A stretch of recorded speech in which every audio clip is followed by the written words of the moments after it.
Welcome to the Cycle Starters podcast. I'm your host, Heather, and today I am so thrilled to welcome DeAnna Lynette Carpenter, a Renaissance woman who breaks ancestral patterns and starts new cycles through her powerful work with She Who Builds. DeAnna describes herself as a conduit of spirit and brings this essence to life through her roles as a spiritual doula, retreat facilitator, sound healer, author, musician, and birth doula. With 2 published books, a music album, and multiple creative projects in development, she continuously discovers fresh approaches to help people return to their authentic selves. Welcome, sis. I'm so happy to be spending time with you today. How are you? First of all, thank you so much for that beautiful introduction. I'm just like, oh my God, that is so beautiful. I appreciate that. I am very happy to be here with you. So thank you for the opportunity to be able to spend some time with you, as well as this beautiful community that you are cultivating and have cultivated. So thank you. You're so welcome. We met singing in the Agape choir together. I thought that would be a fun fact to share. You have a gorgeous voice, and I miss singing in the choir. I really, really do. It was a beautiful time in my life to be doing that. Likewise, I feel like being in the Agape choir, it just fostered so much sisterhood, brotherhood, and it was just a way to be around people who were in service to spirit through their voices. Yes. When we came together, we all created magic, we had fun, shared in all of life's experiences and expressions. And so I missed that time as well. It was a very beautiful time of my life as well. One day I will get Right. back to singing. But Yes. I'm excited to be in dialogue with you today. You do so many amazing things, and you have a very, very compelling ancestral healing story. And so I want to start that conversation. So, can you share with our viewers a bit about your blood ancestry? Where are your ancestors from? I will start with my immediate ancestors, which would be my grandparent. Even before my grandparents would be my father. So my father has a little bit of mystery, and this is also a part of my ancestry that I'm healing because there's so much about my father I do not know. So when my mother was pregnant with me, she was a senior in high school. She was 17 years old. It was a couple months before her 18th birthday. And my father was a few years older than her. The thing about my dad was that he was adopted, I wanna say when he was 2 or 3 years old by his aunt. But his mother and his sister and brother, they all lived in New York. So when I came into the picture and as I got old enough to know my father's side of the family, it was the people, the relatives in Detroit. But he grew up as though that was his father and mother, but in truth, it was his aunt and uncle. His aunt, which was his blood aunt, died after I turned 1. She died. So he pretty much was raised by her husband, which wasn't a blood relation. So from what I've been told, and the sister that he'd had in that family unit, she was adopted. So she wasn't a blood aunt, but her and my father were very, very close. So why am I bringing this up?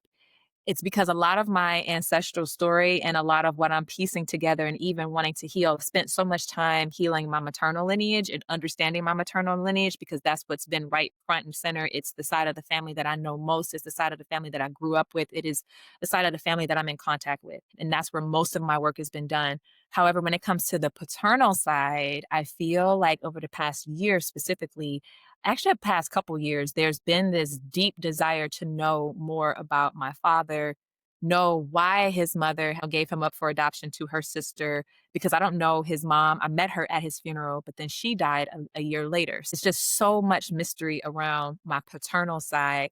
And I feel like, okay, I've done a lot of work in healing on my maternal lineage. And I feel like there are some gifts that are wanting to come online, but it's on my paternal side. And I'm leaning into figuring out how to even connect with that side and if there are certain things that need to be healed and set in balance in order to activate certain gifts on my paternal side. Hmm. That's the excavation, that's the exploration that I find myself in now. So what does that look like? It looks like I have an ancestral altar. I'm looking at it right now. I have a picture of my father on there. So he represents the paternal line. And I have my grandparents, my maternal grandparents on my altar holding down my maternal line. So it really just looks like me being at my altar in prayer, me dropping in and connecting with my father and asking that he sends to me in very clear ways, signs, conversations, certain people, books, speak to me in my dream state. I'm a dreamer. A lot of answers comes to me in dream state. So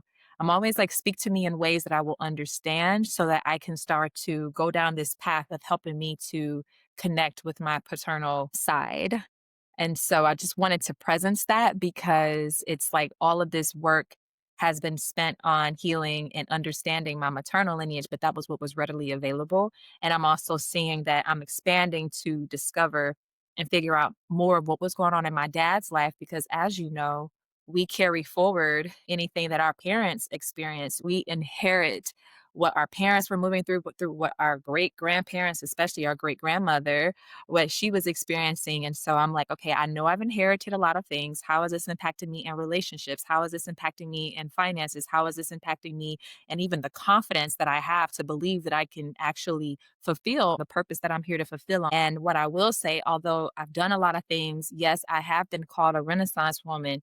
However, there's always been this ceiling, this cap to it's like I'll do things, but as far as the marketing and getting it out there in a way that more people can benefit from, that makes me nervous. And so I feel like there's something there that may not even be mine around being seen that I am Mhm. really looking at healing and getting to the heart of so that I can really show up.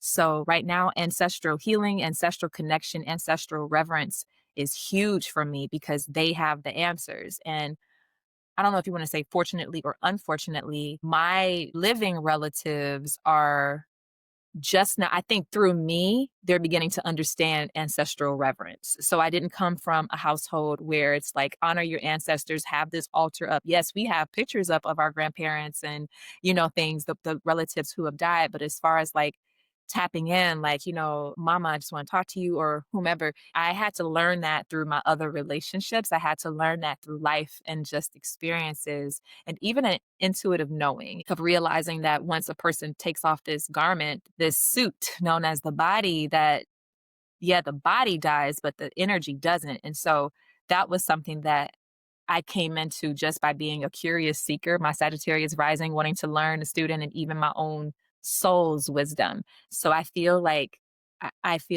ancestral reverence and connection and healing is something that I'm helping to bridge in my own family. So I hope I answered your question. Yeah, thank you for sharing all of that. And I can tell that you are very serious about this work. Thank you for saying yes to walking this path because it's not for the faint of heart. I mean, I sound like a broken record. I pretty much say this every episode, but ancestral healing is a very confronting journey, and not everybody signed up for that in this life. And I've learned as a healer and a space holder the hard way that you cannot drag people to their healing. They have to want it for themselves. And also, it may not be in their soul contract, it may not be their soul assignment in this life to do that. And listening to you, what I know about you, it seems like this is very much part of your soul assignment. Yes, I wanted to just add something to that because, and it picks up with the initial question that you asked me. Ancestral healing and that ancestral connection looks different for everyone. Like, what really helps us is our birth chart, right? That is such the Yes. blueprint that if more people understood that and knew how to properly read it and tap into it, it will provide us the roadmap when it comes to this life and why we're here. What has really helped me and even fostering and strengthening that relationship with my ancestors has been through writing, and it has been through dreams, and it has been through prayer. So those are the three tools that have been so important for me in my journey. I have a chest right next to me. It's about a 8 drawer chest. Each chest is filled with journals. And when I read through it, it was almost like I was in conversation and a reflection with something beyond myself. Yes, it could be my higher self, but I also feel like it was my team. It was my spiritual team, it's my ancestors being chief among them. And so I bring that in Because when you talk about not everyone having this calling and not everyone having this on their soul contract, I am of the belief, and I'm learning this more and more. I'm like, oh, if I'm the one doing this, I wrongly assume that other people, that there are way more people who are committed and devoted to ancestral healing than actually is taking place. So even when I find that I'm talking to my friends, I realize not everyone is interested in it and or understands what I'm saying. So writing has been the tool, the main, as well as my dreams, way that I have been able to communicate with my ancestors and even know what the healing was or what I was going to be focusing on. It'll just come through. It was almost like, what do they call it? A stream of consciousness writing, where I was taken over and then I would write something and I'm just like, oh, okay. And instead of attributing it to myself, this came through and I'll just attribute it to wisdom. But then as I would go back and read it, I'm like, oh, this is a message. And so something in particular about the inheritance that I talked about, I think I shared with you that I'm part of a storytelling troupe called SOAR, and it stands for Shades of Red. And it's a troupe, a storytelling troupe of 6 women.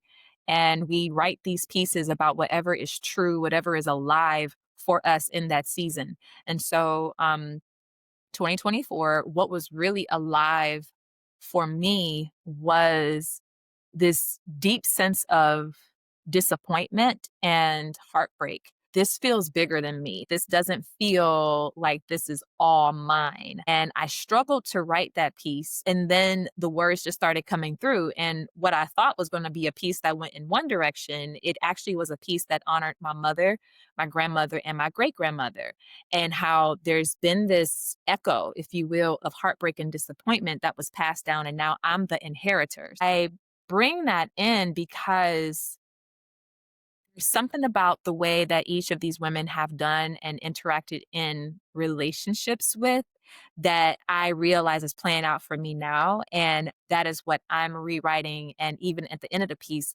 I said, may it end and begin with me. So may that old narrative end with me, and may this new narrative that I plan to imprint in my lineage, it starts with me. I remember when I was writing the piece and I was a stream of conscious writing, and it came through like, you're the one who's available to do this. And I had a moment where I looked around and I saw my sisters. They're both moms. You know what I'm saying? I've always wanted to be a mom, but I also wonder if I had become a mother before now, I'm not sure if I ever will in this lifetime, but if I was to become a mother, I'm not sure I would be available to do the work that was needed in my ancestry. And being a mother was such a big thing that I've been romanticizing since I was a child, like I think 5 years old. So writing that piece, The Inheritance, it came through very clearly because I'm like, why am I the one doing this? Why am I the one who's really concerned about this? It seems like nobody else in my family is even thinking about this. And it came through because you are the one who's available. You're available to do this work. And I'm like, okay, thank Yeah. you. Thank you for sharing that. I think other folks on this journey can really relate to a lot of what you just said. It's tricky, right? Because it can be a heavy thing. I think that as a practitioner anyway, my feeling is unless you have touched the unprocessed, unresolved sadness, grief, what have you, of our ancestors, you're not really rooted in your practice and in your space holding. And I understand why people don't want to do the work. As I said, it's confronting, right? You need space to do it, you need to be available to do it. But yeah, this journey has a lot of ups and downs. And actually, I want to get into that a little bit. I don't know if you took a DNA test or anything. Do you know what regions your ancestors come from by any chance? So my immediate ancestors that I know about are from the south of the United States. So my grandmother, my maternal line, they started out in South Carolina. That's my grandmother. My mother's father, he's from Alabama. My father's side of the family, it's literally zero. However, I have no idea other than him being born in Brooklyn, New York. Anything past that, I do not know. I have not done a ancestry test yet, just because I just have weirdness around sending off stuff. Sure. And however, Understandable. yes, especially nowadays. Yeah. However, when I drop into intuitively, the 3 countries that I've been drawn to, and the one country that when I was in college, I developed a very fierce protection of, and I didn't understand Kenya. So Mhm. Eastern Africa, India, and Haiti. And so Mm. I did have a full reading done typically because I have elders in my life when I would go to them, like, I'm thinking about getting a reading. And there was this one elder who would say to me, why? She was like, whatever you need to know, you can get it yourself. And I used to get irritated by that because I just wanted somebody else to just tell me the things or just affirm for me. But what I realized that that elder was doing at that time was she was helping me to develop my own sense of trust in my intuition. Yes. So now I realize that when I get readings or if I'm being nudged to get a reading, it's because there's something coming through that I need validation for that I don't fully trust yet, but I need to get it confirmed. So I had that experience earlier this year where a very beautiful reader, I signed up to get a reading after kind of following and observing her, and I felt like she would be the person to get this reading. One of the things that came through in our follow up was my paternal ancestry. My father, she's like, there's a tie with Cuba and Haiti. Like she was like, somewhere Cuba, Haiti, that's really prominent and it's coming forward, but I'm not the one to really give you too much more information on that.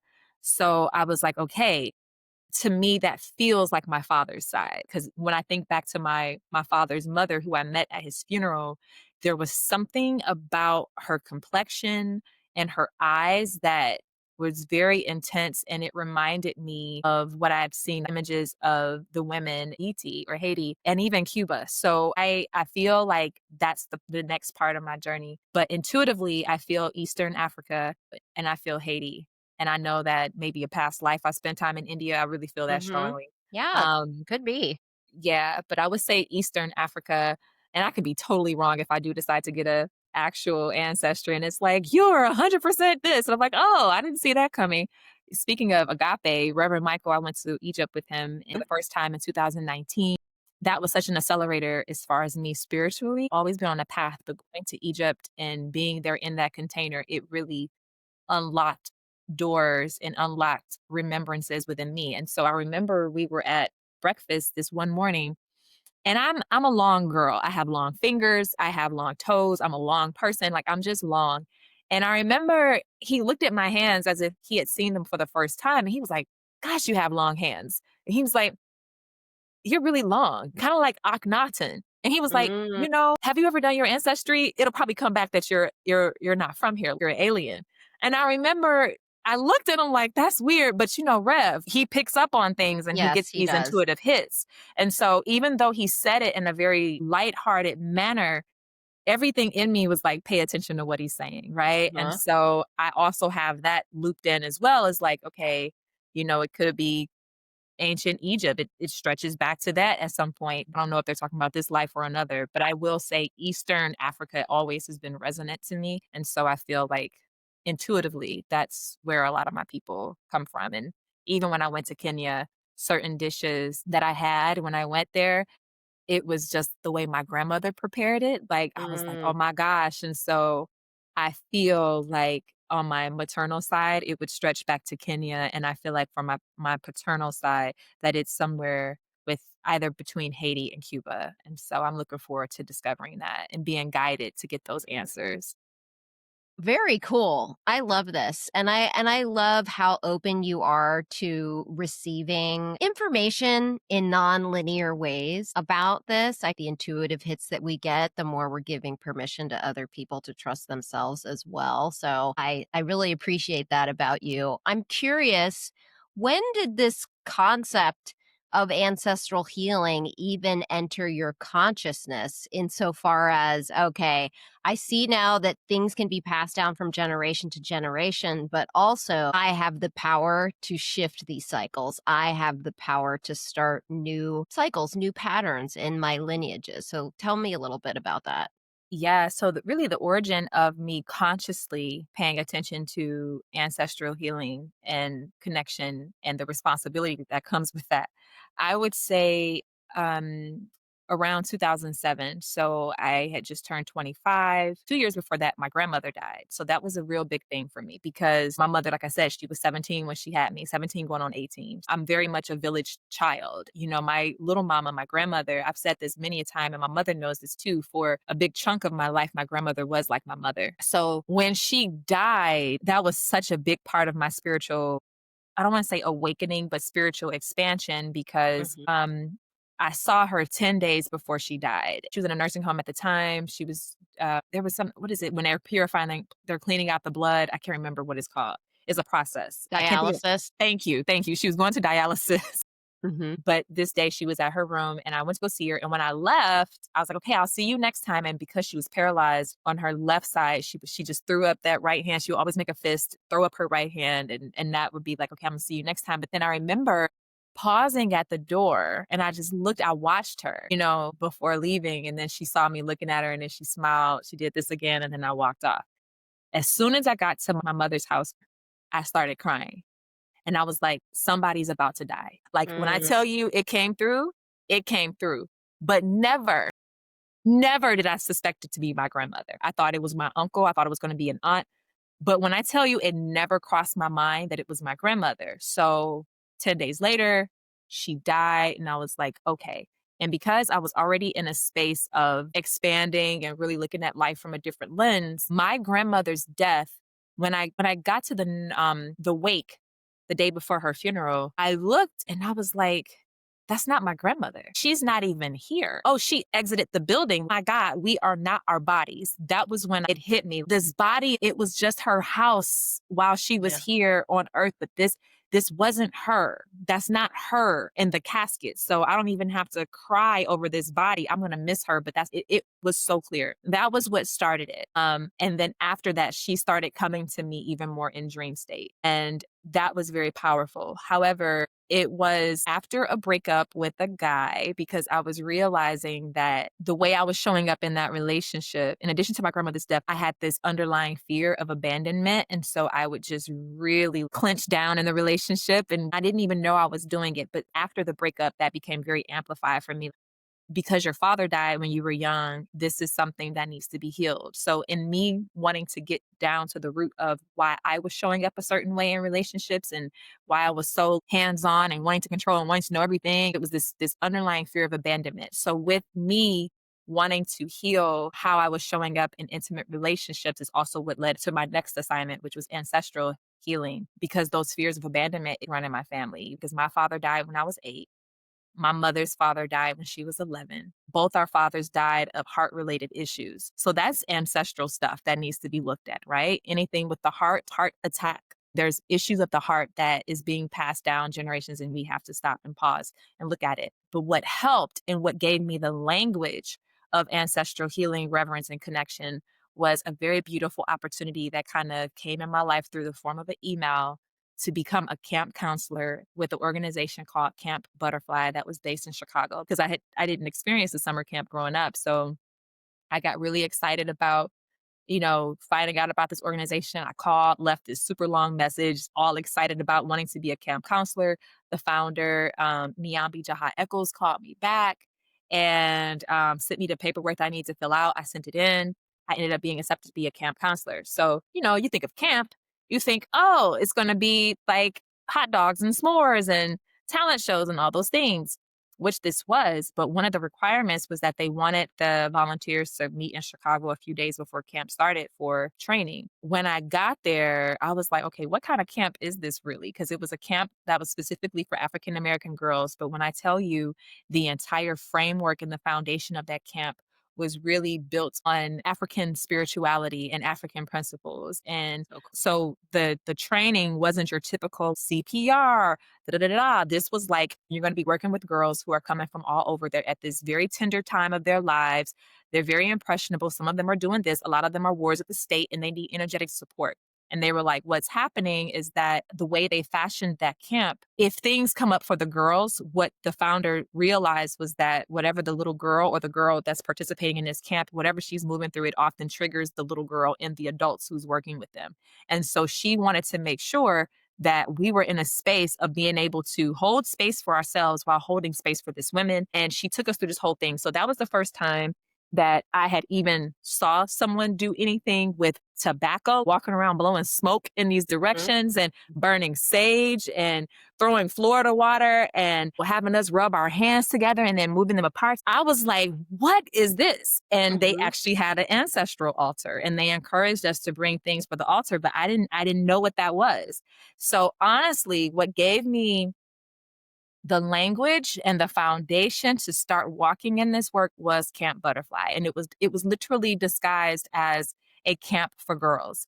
And but really what that was a spiritual school for me. It was my first school. It was the place that really helped me to directly connect with ancestors. And so after having that experience, I was on fire from then. And I've just been adding logs to the fire ever since. But I have to say, long story short, Camp Butterfly, that set me on this path of having the tools as well as the example of people who were in constant contact with their ancestors and were able to model and demonstrate to me what it looked like and the importance of even having that connection with your ancestors. And so, yeah, that was what introduced me. That was the origin of it for me. So I was 25 years old.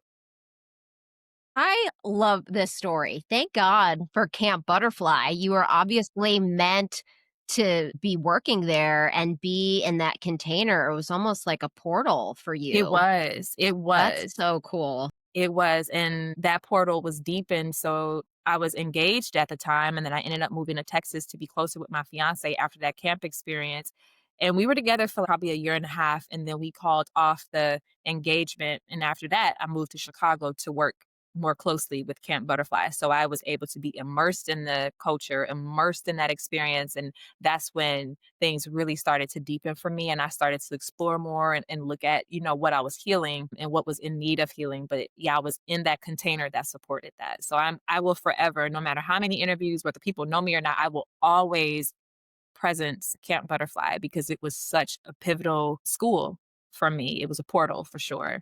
Definitely a portal. Shout out to Camp Butterfly. Seriously. And I love that this camp exists for these girls, for the adults there who are holding space for these girls and guiding these girls. I mean, this is amazing. What a blessing. I love Yeah. that this place exists. I love that this container exists. That's super cool. Yeah, well, that iteration of it is no longer existing, but there is a lot of talk. You can say it's in a metamorphosis. I think that there are people who are wanting to bring it back. It's just figuring out who and when and where, but it's in its own metamorphosis right now. So that version of it is no longer. And I'm very curious about what the next iteration of it will be and if I'll be a part of that. So we'll stay tuned. All right. Well, yeah. I mean, I want to know. I'm definitely into this idea. Thank you for sharing that. Well, so my next question for you is, how did you become this spiritual doula? Tell me a little bit about this journey to getting to where you are today, doing lots of different things, but the doula work really stands out to me. So, can you tell us a little bit about that? Yes. So first, I got here because I had to constantly practice trusting and honoring my knowing. You mentioned that earlier about this path not being for the faint of heart. And a lot of it is that we have to know how to really trust what we're feeling, trusting those intuitive hits, even when it doesn't make sense, even when we don't have the quote unquote physical proof. But the hit itself is the proof. The fact that we got the hit, that's the proof, right? But Yes. no one teaches you, at least that wasn't my experience of it was like trust your gut. But I was like, oh, okay, am I supposed to listen to my stomach growl? Like, but really it was more of a like, Hmm. no one really can teach you or knows how to articulate really my experience of being able to really help us develop that trust in our intuition. I know I've been taught to rely on the five senses, which I'm really grateful for. So how did I get here? Doula, when you look at the word for doula, it is servant. It is one who serves. And so, in the very simplest answer to that is that I feel like I've been in service all my life. I'm the oldest child of four. And so, as the oldest child, especially if you're a Black girl and you are the oldest child, and it's almost like you become the second mom in the house. So, I've always been in this space of being in service to, even if it was my family to start. And then as I continue to grow, a big part of my personality is really inspiring people and showing up for people and being able to listen for people in a way that I think others probably don't or don't always have the capacity to. And so, what got me here to spiritual doula was that question of what am I here for? What am I supposed to be doing? I've always been fascinated by birth and I've always been fascinated by death. And so, although I am, yes, present in both those spaces as a birth doula as well as a death doula, I also realize that we experience many births and rebirths and many deaths and rebirths in one lifetime. And so when I look at my life and when I zoom out, I realize that all my life I've been a spiritual doula because I've always struggled with taking on the title of coach. I've always struggled with taking on the title of a motivational coach, this professional development person.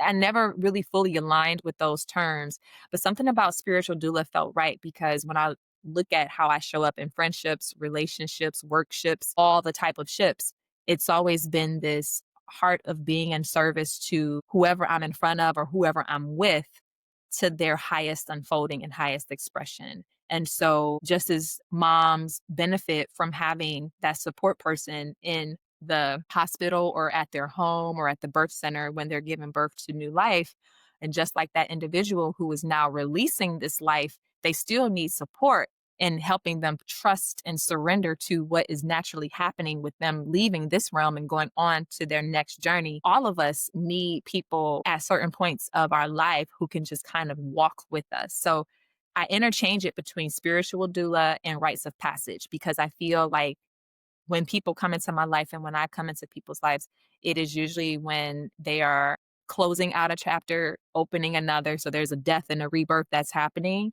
And I just kind of naturally come into that space to walk with them for however long that I'm supposed to walk with them. And it's something that I'm constantly discovering what it looks like and what it feels like. And so I got here, again, initially through my work with birth first and foremost, being there for my niece's birth and there being something intuitive that was activated and turned on within me.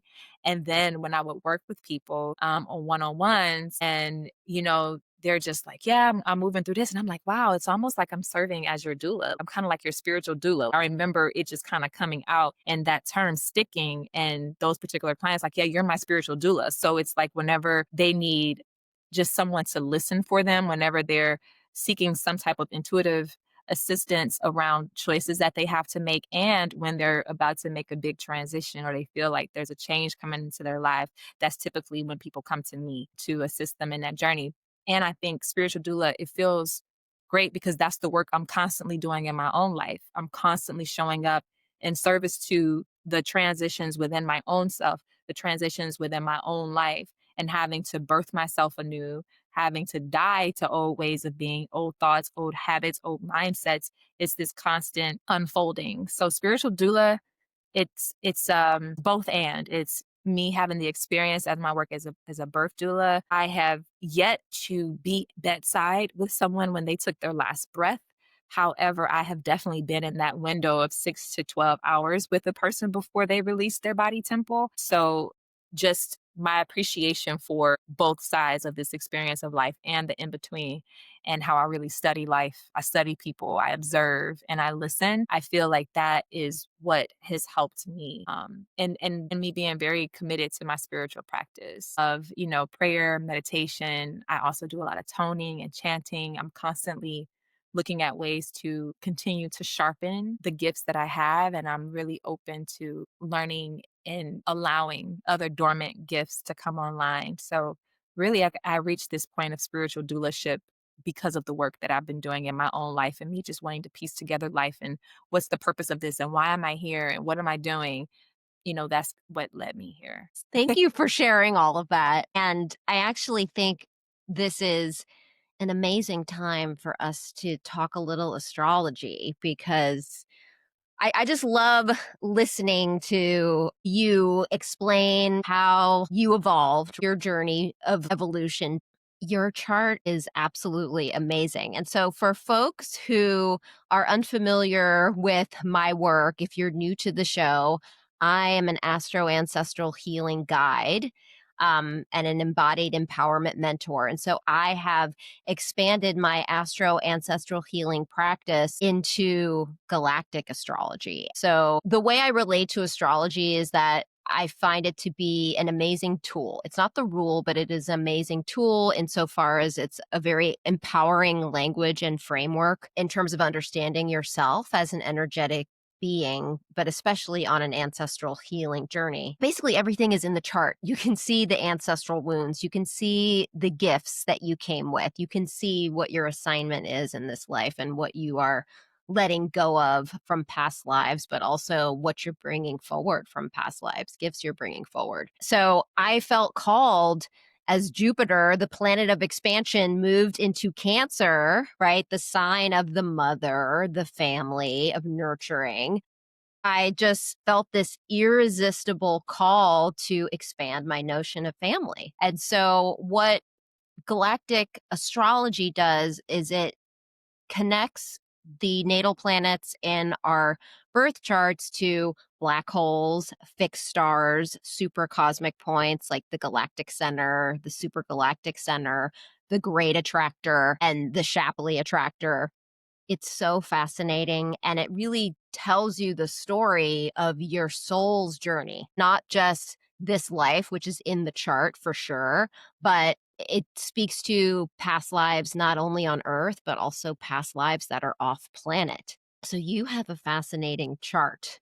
Um, my dear, are you ready? Are you Surprise. ready? Are you ready to I'm gonna have hear? to book a one-on-one with you. I can already feel it. I'm like, I'm gonna have to have my own Yes. appointment with you if you do that. Yeah. I'm curious about my soul's journey. And yes, let's do it. I got my pen and paper ready. I'm excited. All right. So, okay, the just top line what I saw, which was so amazing, is that you have this double signature in your chart of the teacher influencer guide and the innovator change maker systems builder. Okay. So, not everybody has these themes in their chart. This was just jumping out at me like, whoa, like this woman, this soul is on assignment right now. So your chart is just wild in the best way. It reads like a blueprint for public influence and practical invention. So you actually have a cluster of super cosmic activations. You have the great attractor actually conjunct your ascendant.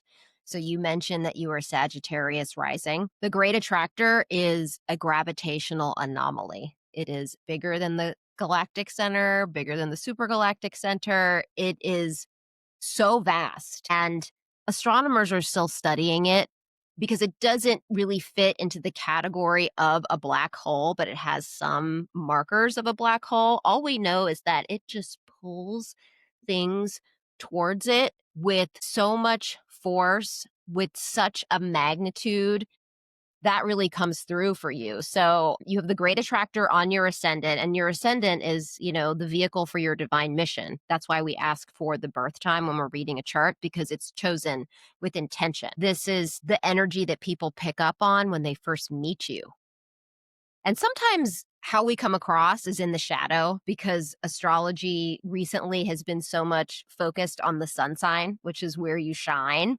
The rising sign is really how you are behaviorally, and some people aren't aware of how they come across, but these are the energies that they pick up when people first meet you. And so, this great attractor energy, this magnetism, people feel it immediately. So, you also have your Mars conjunct the supergalactic center, and you have Jupiter touching the Shapley attractor, which is another gravitational anomaly that is even more vast than the great attractor. So basically, the Shapley attractor is pulling the galactic center, the supergalactic center, and the great attractor towards it. I mean, it's so vast, and we're still studying it. But just to give you a frame of reference, Hillary Clinton has an activation to the Shapley attractor. Okay. Big people who have major influence in the world have an activation to the Shapley attractor. So you have this. And then you also have your Neptune aligning with the galactic center. So this is really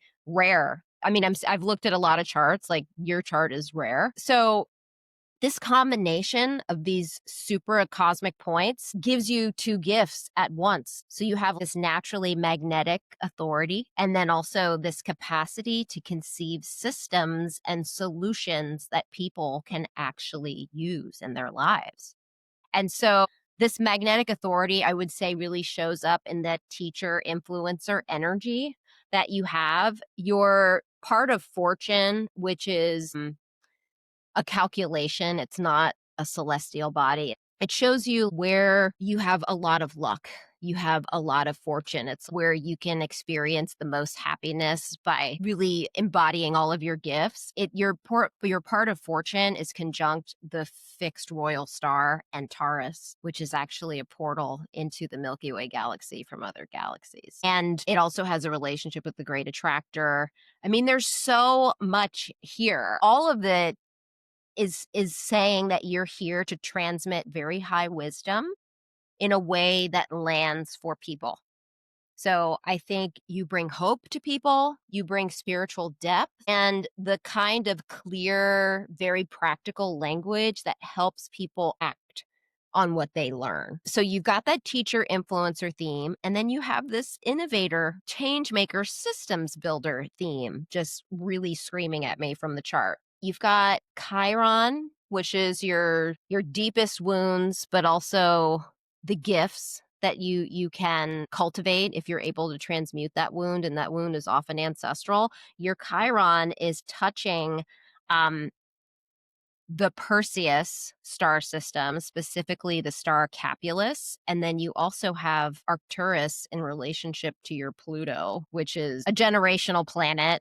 It shows basically like what you're here to destroy in order for something new to be reborn. Those two connections give you this inventor level focus and this willingness to go very, very deep with systems level change. You also have some connections to the Orion star system.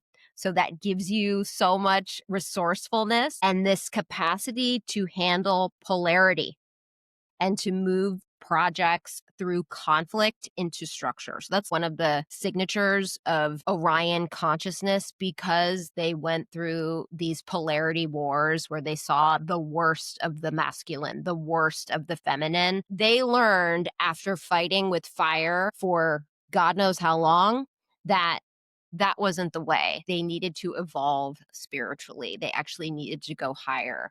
And so that's the legacy of the Orion consciousness. So you have that in your chart. And if I were to name your calling in just one line, one sentence, I would say you are a public facing builder of new worlds, a teacher who creates the systems your students will use to actually live differently. So, yeah, this is really, really amazing. You're a magnetic teacher who builds what the future needs. How is this landing for you, my sister?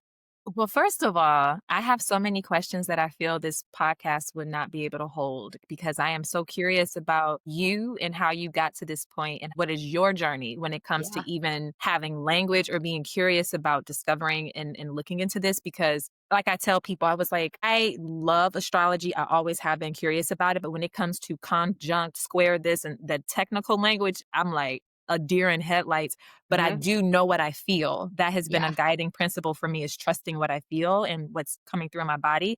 So what you were saying makes me want to cry because I know that there's this next level of opening and expansion and an active transformation. We're going to have a call offline where I just share with you what this year has been for me. It's almost like lessons are being wrapped up because I feel like this next 9-year cycle, I'm going to be more present. I've been feeling that. It's almost like, let's clean up this stuff now because we need you in this certain space for this next 9-year cycle. I've been feeling it. And I'm like, I feel it. And I'm writing down what I see, but I'm still not sure exactly what that looks like. So this lands on my heart. It made me very teary eyed. It made me feel, I don't want to say less lonely, but you know how you suspect, but you don't always know for sure. And you don't want to make it seem like you're hyping yourself up in a way that's not really true. The fact that you had me from the beginning, but when you said my connection to Orion, that really almost brought me to tears because again, Orion and its connection to Egypt and going to Egypt and looking up and seeing Orion's belt so clearly. And even a couple days ago when I was driving, Orion was so clear. And I'm always looking up and talking to that star system. And so for you to bring that in, I'm like, oh my gosh, I need you to send me that public facing builder of new worlds because I couldn't keep up with what you were saying. Yeah, I'll But send you everything. I feel seen, I feel excited, and I feel ready for this next era of my life that I'm stepping into. I've always felt like I had something to bring for people that would help change things. But, again, trusting myself, owning the knowing and not doubting, which can be very tricky. Yes, But I'm excited, and I'm also excited, to schedule if you do one-on-one I do. consults. Okay, yeah, that's coming. I'm like, "Yep, this is coming. Imma have to do that." So, no, that really touched my heart, and it brought tears to my eyes, so it's definitely resonating. It brought tears to my eyes. Thank you. Thank you Oh for my that. gosh. Of course. Thank you for that feedback. And, I'm just going off what I see in the chart. But in a session, what I'll do is I'll actually open the soul records and then I get to douse on what is the quality of this soul connection, right? Hey, did you have a past life in that star system? Or did you have a relationship with somebody from that star system? Did you live there? Were you on a mission there? All of those nuances are things that we can explore in a one-on-one. But yes, you're so multi-galactic. I think the important thing to know about galactic astrology is that the purpose of it is not to make us feel special necessarily. It's Right. to awaken our galactic selves. And also it's an opportunity to embody the higher consciousness, basically the healed consciousness of these different star systems. It's an invite for us to embody that here. And you're definitely channeling higher wisdom in this life with all of these activations to these super cosmic points. Yeah, everything you're saying about your life story and the work you're doing and how seriously you take your spiritual work. I mean, it just makes so much sense, everything that I found. Your moon in Taurus, I do want to talk about a little bit. It's my favorite thing to talk about the moon because it's your emotions, it's your emotional core, your emotional inheritance, including ancestral wounds, but also the gifts your ancestors have given you. And your moon in Taurus is at 7 degrees. So that tells me that it's a 3D sort of body physical wound because it's in the first decan of Taurus. If we move to the second decan between like 10 and 19 degrees, that would mean it's more mental. And then the third decan would mean that it's more spiritual. This wound is about the body. And when I tune into the energy of Taurus, which is fixed earth, earth is what we use to build the structures that give us stability and security in our lives. And Taurus is known for building at its own pace because they're building something of quality. So that could be faster than everybody else. It could be slower than everybody else, but they move at their own pace because they're building a legacy. And so the wound could be around cultivating inner safety, that stability. The moon also shows us in the chart what we're responsible for giving ourselves in order to feel at home and centered in our own energy.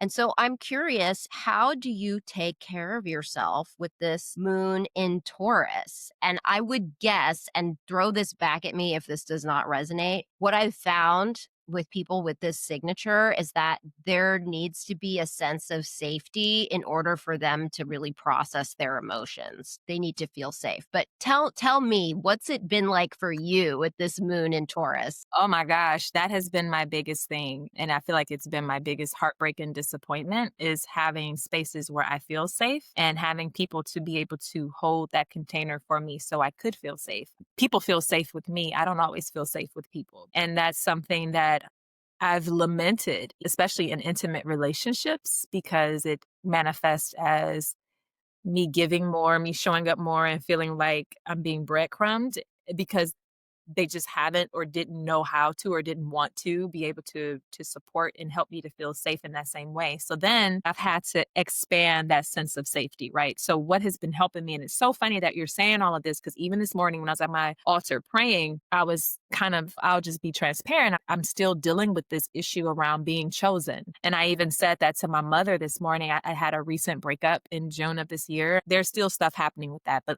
the breakup really jolted me. It was like, wait, what? I did not see that coming. I knew that there were things we had to heal, but the way that breakup happened, it knocked the wind out of me. And so now that he and I are back in communication and trying to figure out, we know that we're put together. We know that we have an assignment together, but we're also looking at what does that mean? All the things.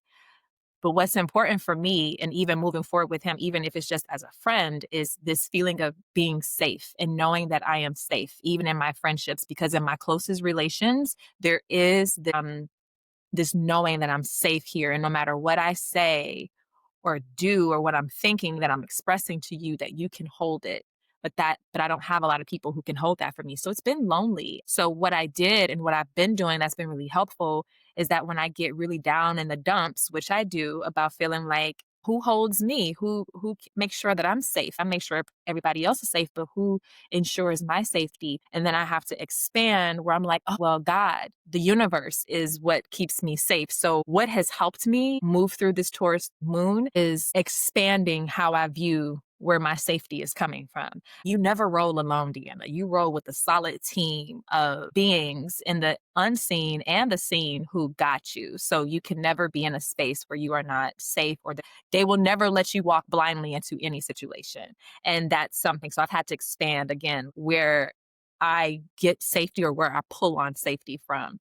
But yeah, it's been a little lonely, but that's something, that awareness is something that I came into around like late 30s going into my 40s. I'm 43 and I know my Chiron is in Taurus too, if I'm not mistaken. So Hmm. it's almost like that's always been a wounding of, do I feel safe? I don't feel safe. And knowing that I don't feel safe. And the moments where I have felt safe, it's like, can I trust this? Can I really soften and relax into this? Or is it going to be? So I feel like I've been on guard, to answer your question.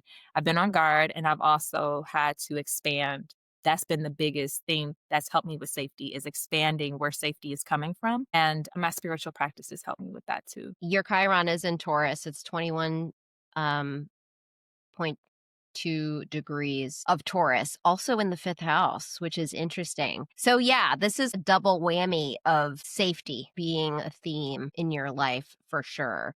And this is just double confirming to me that this is actually an ancestral wound as well. And your gift, when you transmute it, is the ability to support others in cultivating inner safety, right? Where I'm safe wherever I am. Girl, we could talk I know. so much about this. I gave you a high level view. We're going to have to do a session. And also, I'll just have you on the podcast again because I think that you definitely have more to share about all of this. I wanted to steer the conversation towards your work now. So, what are you excited about right now that you can share with us? So there's a couple things. So when you first invited me to this, I was like, nothing is really ready right now. I've been in this not off season, but I've been in a very intentional underground season where I'm Yeah. revamping everything. I'm revamping She Who Builds. I'm revamping how I'm showing up. What I can share with you now is that I am very excited for a children's book that I conceived back in April of 2021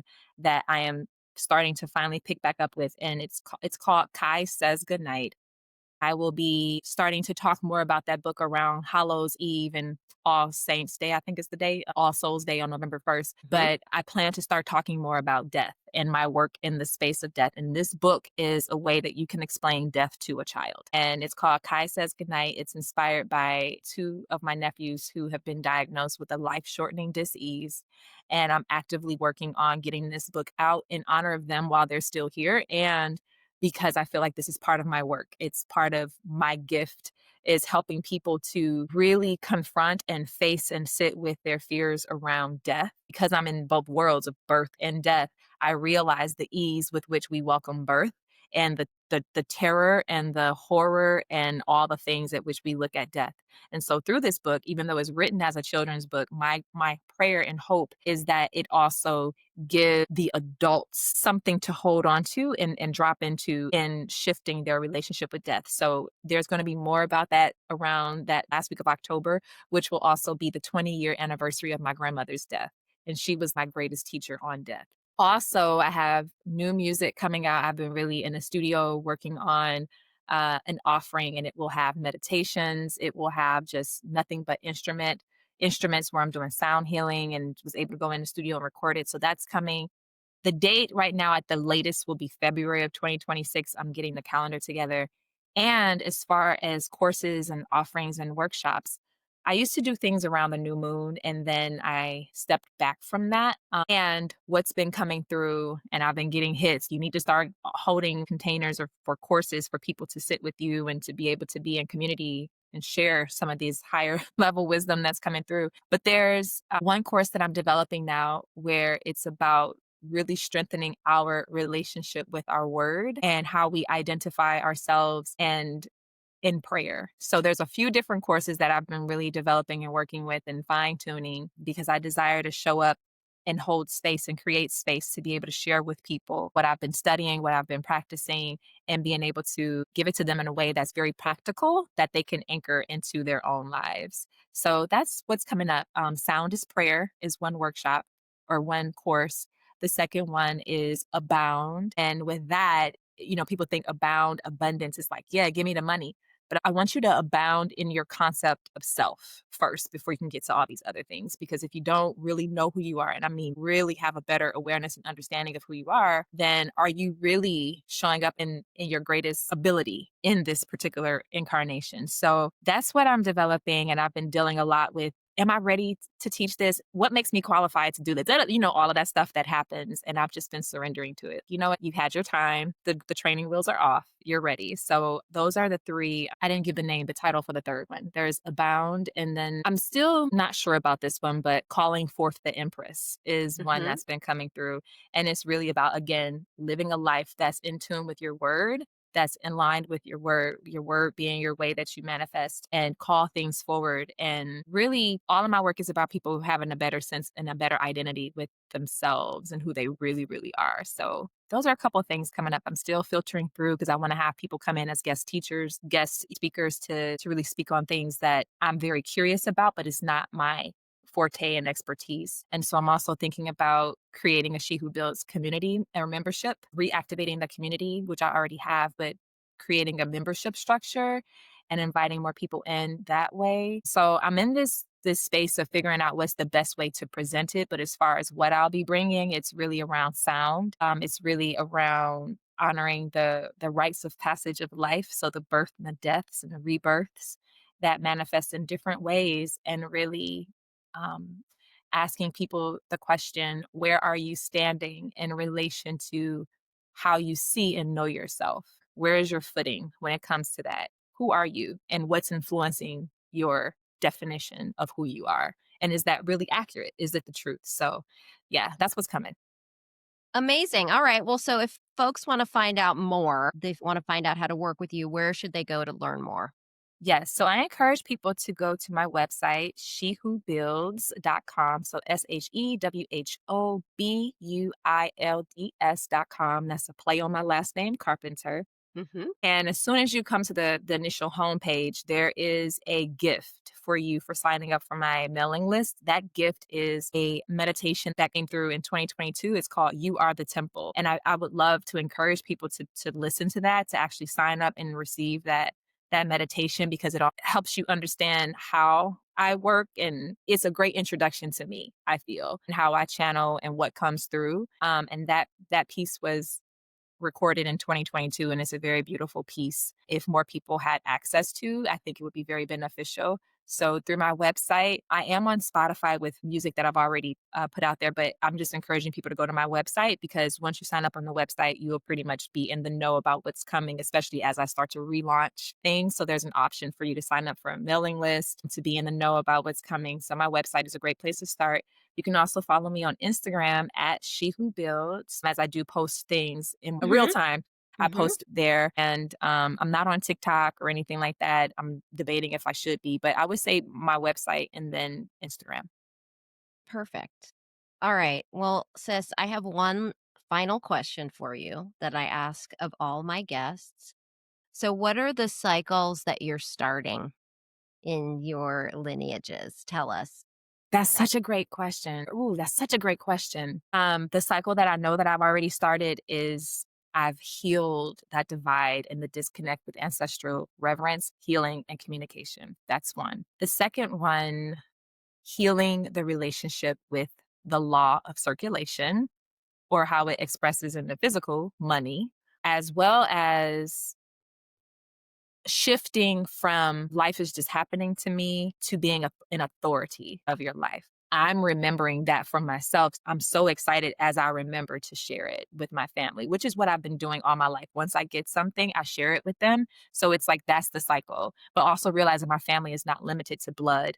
It's really any person who I'm resonating with on a soul level. So yes, I would say the one that I currently find myself is becoming an authority within my own life, the authority of my own life, and realizing that it's not happenstance that I am here or any of us is here. That is very intentional. And so the new cycle that I'm starting is one where I am a model, an example of deep surrender and trust in the authority that I am, as well as deep trust and surrender to the greater plan of which I am a part of, and not questioning that as much, but walking in it. That is this new cycle of total joy, total love, which is a song, agape song, and also experiencing what it feels like to be deeply in love and be on the receiving end of deep, embodied soul love in partnership and with all my connections and relationships. And yeah, I think that's a new cycle that I'm stepping into now, is just realizing I am deserving of that, and it's okay for me to ask for that and to desire more of that and to be unashamed and unafraid and calling that in for myself. So I would say those are a few. Sis, that's beautiful. Thank you. Thank you so much for being here, for being in dialogue with me. Thank you for saying yes to walking this path and just for the work that you're doing out in the world. And I'm blessed to know you. So this has been fabulous. I'm blessed to know you as well. Thank you for reaching out to me. And can I share one small quick story? I know I'm Yeah. very long-winded. Yeah. I'm just so blown away by this galactic reading, even though it was a really like quick look into it. But one of my prayers, I want to say it was probably, if it wasn't the beginning of this year, it was as I was getting closer to my birthday. I was like, I really want to embody more of my cosmic nature. That was a prayer that was coming through. I'm ready to embody on earth my cosmic nature because I know that there's more. Literally, this was Mm-hmm. what was coming through. And I'm like, okay. And then I kind of stopped praying about that. And it was so funny when you reached out to me to offer this. And I was like, oh, okay. And I was like, wow, I don't know what I can really talk about on the podcast. I really haven't been consistent in doing anything, even though I've been doing a lot. So I just wanted to say thank you for whatever hunch led you to reach out to me, because I also feel like you heard my prayer that I wanted Oh. to embody more of my cosmic nature on earth. I feel like, in fact, that you do the work that you do and that I wasn't even aware that you do this. For me, it's like I put out the call, you heard it, and you were like, oh, let me let you know it came through the podcast, but I just feel like you were a part of that answered prayer. So I just want to say thank you so much. Oh my God, you're so welcome. And I really do look forward to diving deep into your chart with you. I think it's going to blow your mind, all the stuff that's in here. Oh my goodness, this has been a fantastic conversation. We will have another conversation because I think that you actually have more to share. And yeah, we'll just put a pin in that and we'll make it happen. And hopefully I can get you to teach inside the membership in I would love to. 2026. So we'll have that conversation offline. But this has been amazing. Thank It you so has. much. Thank Take you. care. You My as well. God, of course. All right. Thanks, everybody. We'll see you next time on the Cycle Starters podcast. Take care.